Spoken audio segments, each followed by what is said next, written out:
Hi, I'm Dr. Emerson Perin, Medical Director of the Texas Heart Institute, and today we have a very special guest for you, Dr. Cezar Iliescu, who is the Director of the Catheterization Laboratory over at MD Anderson.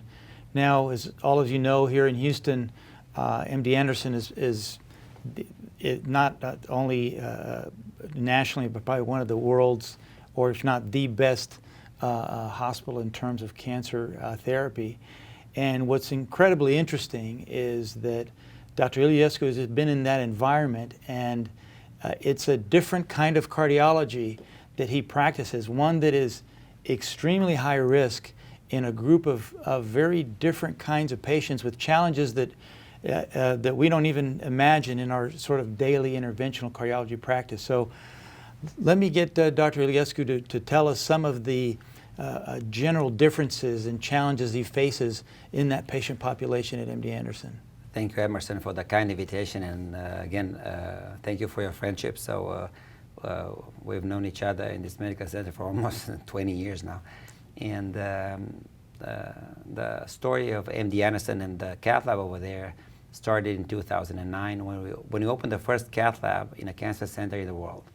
And what was interesting is the very first challenge we had when we moved over there was thrombocytopenia. So we found that was a #1 challenge. A lot of people perceived legitimately these patients as high risk. And they looked like us, you know, like normal people with good functional status, but with an acute MI, with a heart attack. And the biggest challenge was thrombocytopenia. So we're lucky in many senses. We came in this field at the right time. So we started having the radial approach. We started doing a lot of procedures through radial approach because of that. We had the new generation drug-eluting stents, which are way more resilient, more permissive for these high-risk interventions. And again, we had big professors and people that trained us. And Emerson here, one of them, and we're privileged again to work with Dr. Willerson, with Dr. Civitello, with a lot of people in this field, where we're Dr. Smalling at UT, and we've learned how to do these procedures safe, and that's what we did, you know. So we executed. I always have this comparison with carving. So it's like formal skiing. You learn how to carve early in life. We got this proper training, you know. We knew how to carve correctly, and then we had to do extreme skiing, you know. But it came natural, you know, if you've done proper training and good solid formal training the way we had in this medical center, then we felt really comfortable to do those procedures.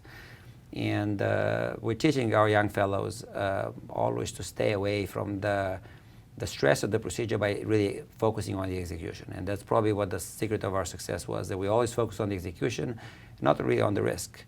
We focus on the positive side of helping patients and not focus on the risk we're taking doing those procedures. And we always focus on the procedure, the details of the procedure. We're very meticulous, and once we look back, many times we're thinking, who was the crazy one who did those cases? And we're us. And because if you execute correctly, you can do a lot of things more than you believe we did. So thank you again for the kind. Yes, and in a way, Dr. Iliescu has been a pioneer, because I think he's learned over time the lessons, but also observed, gathered an experience, looked at it critically and scientifically. He's published an enormous amount of in the literature regarding how to manage these kind of patients, and actually participated in guidelines, and has sort of as a pioneer in the field of interventional cardiology, oncology, really established how to take care of these patients. I was very impressed by also the amount of imaging that you use, and maybe you can talk a little bit about that. Absolutely. We've learned it really early in our tenure over there, the value of intravascular imaging. And the reason is that patients are super complex, and without the optimal understanding of what you do, we'll fall short. And I remember, and I have to give credit to Dr. Ye, many years ago, when we opened the cath lab, we're trying to equip our cath lab with you know, fancy equipment, you know, and I was trying to buy an intravascular ultrasound. And Dr. Ye asked me, says, Cezar, this is the last kid on the block. Is this the most no? And I said, no. It's optical coherent tomography is the last kid on the block. And he says, who has it? And it says, Texas Heart. So that's how we reached out to you and to Guillermo, and then Pranav was here as well. So we started this collaboration with you all because you had the first in Texas, actually, the first OCT equipment in Texas that you had over here. So we came, we saw the technology, we saw the value, basically virtual histology, it was live histology in a patient population at high risk. So with that one, we started finding the tools, and again, one of the biggest step forward for me was when we did the work with optical coherence tomography with you, when we started understanding how can we early discontinue antiplatelet therapy. We basically looked at the stents, looked intravascular, came up with criteria which were absolutely novel those days, what is low risk and high risk stent, and we discontinued P2A12 inhibition super early for those days. We're talking about 2008, 2009, to stop P2A12 inhibition at 4 weeks and leave patient only on aspirin and complete cancer therapy. But they completed cancer therapy. They had, longer life and hopefully a better chance to fight cancer with our approach. And they were able to complete cancer therapy, which was absolutely novel for those days. And I understand you've been very successful even so with very early, like shockingly early discontinuation of DAPT, many times because it's necessitated by the treatment for the patients needs to move forward, and you really don't have time to wait. So time has been a pressing issue and has modified some of the algorithms of how you treat patients, but nonetheless, you've been really successful with this, right? I think that it accelerated a process of adopting things compared to other cardiovascular practices. We talked about this little slower adoption of intravascular imaging throughout the country for the last decade and a half. So we knew this, late, 2000s, early 2010s, that intravascular imaging brings value to coronary assessment and improves outcomes. We knew it, but we didn't have maybe enough evidence, enough strong evidence. But we felt over there, Emerson, very fast that intravascular imaging is priceless. And we do a lot of functional assessment.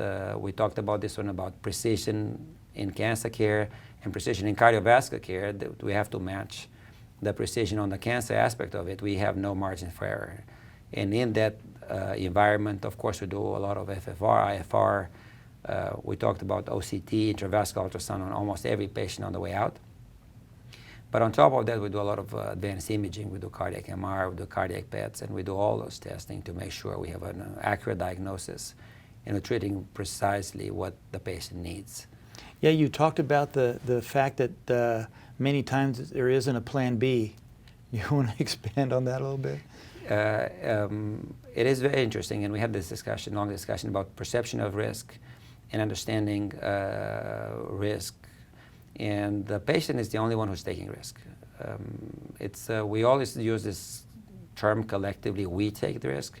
But in reality, at the human level, only the patient takes risk. Like we're the healthy ones, we come from home and we go home healthy. So the only really is the patient that's taking the risk. And we're serving the patient.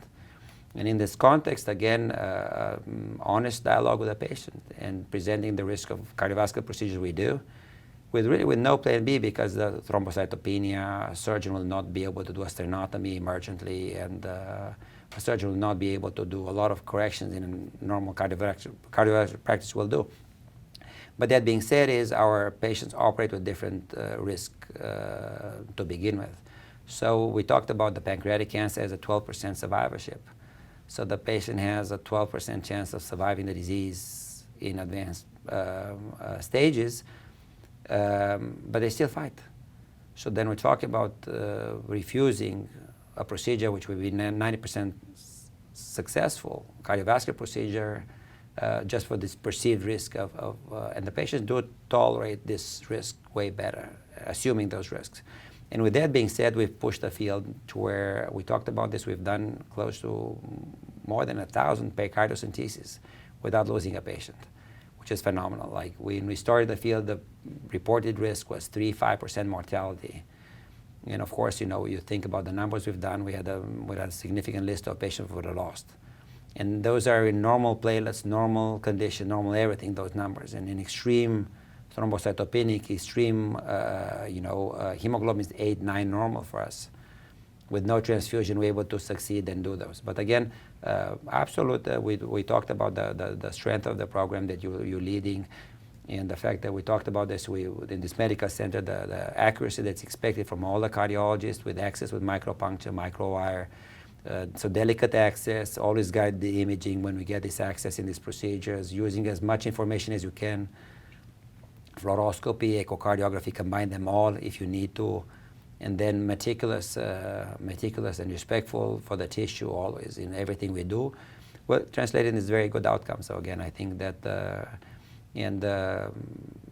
we talked about this is the present, but the future is absolutely right. Like we're really privileged to have the THI fellows and the UT fellows working with us. Amazing, talented young people with great hand skills, fantastic work ethics, and they will move the field forward. So the word is out. So well, we enjoy a wonderful collaboration in terms of our educational programs at Texas Heart and MD Anderson. And well, as you can clearly see, Dr. Iliescu is like a fighter pilot of interventional cardiologists dealing in a difficult war zone. And I think that the patients at MD Anderson and here in Houston are very lucky to have him at the helm of guiding through some of the difficulties they may encounter on the cardiac front. So thank you very much for the wonderful lecture, and thank you for coming here today. Thank you, Emerson, a lot. Thank you again. Thank you a lot.